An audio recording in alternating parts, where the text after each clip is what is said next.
सर्वप्रथम सर्वांना महिला दिनाच्या खूप खूप शुभेच्छा।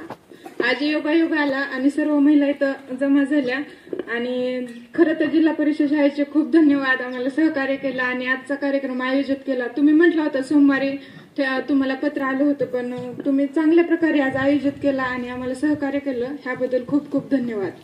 तर आज 8 मार्च आंतरराष्ट्रीय महिला दिन, तर सर्वांनाच माहिती आहे, पण हा दिवस आजच का साजरा केला जातो हे सरांनी त्याचं रिझन पण सांगितलं। त्याच्यामागे खूप मोठा इतिहास आहे। महिलांनी आपल्या हक्कासाठी, त्या महिला कामगार होत्या, त्यांच्या हक्कासाठी लढा केला होता, आंदोलन केलं होतं आणि त्याच्या पुढे सरकारला पण झुकावं लागलं होतं न्यूयॉर्कमध्ये। त्याच्यामुळे तो दिवस होता 8 मार्च आणि त्याच्यामुळे हा दिवस आपण आंतरराष्ट्रीय महिला दिन म्हणून साजरा करतो।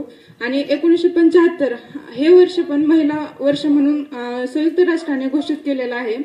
तर हा 8 मार्चच का हो, तर ह्या दिवशी जे शूरवीर महिला होत्या आणि ज्यांनी आपल्या कामामध्ये चांगली कामगिरी बजावली आणि देशाचं आणि आपल्या जगाचं किंवा आपल्या देशाचं नाव उंच केलं, त्यांचा सन्मान व्हावा, ह्या दिवशी प्रत्येक महिलांचं प्रोत्साहन द्यावं आणि मुलगा चांगल्या शाळेत शिकला पाहिजे, म्हणजे कुठं इंग्लिश स्कूलला चांगल्या शाळेमध्ये शिकला पाहिजे, मुलींना टाका जिल्हा परिषद मध्ये, एक अशी मेंटॅलिटी आहे बरं का।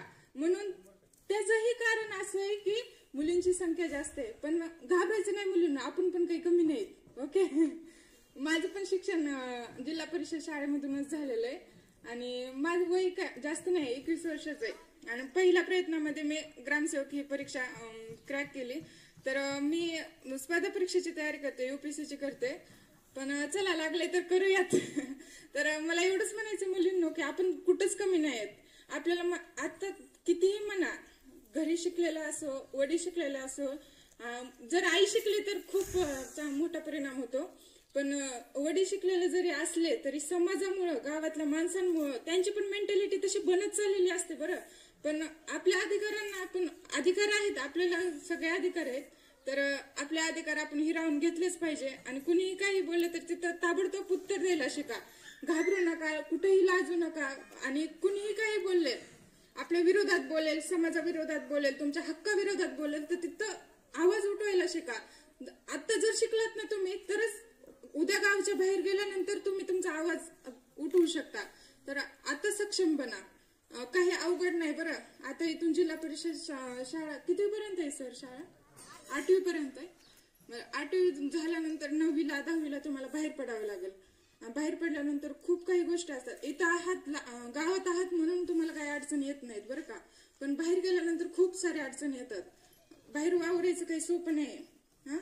तर थोडं जपून राहायचं आणि काही अडचण आली तर प्रत्येक गोष्ट पालकांशी शेअर करायला शिका। जेव्हा आपण शेअर करतो ना, तेव्हा खूप साऱ्या गोष्टी सॉल्व्ह होत जातात बरं। आणि इथं शाळेत आहात तर चांगल्या प्रकारे अभ्यास करा। जर तुम्ही आता अभ्यास केला तर पुढं चांगलं, म्हणजे आपण म्हणतो आता काय करायचंय, 10वीला 12वीला बघूया, तसं नसतं। आता जर अभ्यास केला तर हाच अभ्यासक्रम पुढं सर तर तुम्हाला सारखं सांगत असतील, आता अभ्यास करा चांगला, पुढं तोच अभ्यासक्रम आहे, तर आता केल्यानंतर तुम्हाला पुढे सोपं जाईल। आणि ध्येय ठेवायचं, मी जॉब लागल्याशिवाय लग्न करणार नाही, घरच्याला सांगून द्यायचं, जॉब लागल्याशिवाय काहीच नाही करणार असं बोलायचं। आणि तुम्ही बोललात ना तर खरंच फरक पडतो माहितीये। आधी आपल्या हक्कासाठी लढायला शिका, बोलायला शिका, बोलल्यानंतर बोललाच इथं म्हणतात ना, ते काय बोलणाऱ्याचे ते आंबाडे पण विकतात आणि न बोलणाऱ्याचे गहू पण विकत नाहीत, हे बरोबर आहे। बोलायला शिका, आपल्या हक्कासाठी लढायला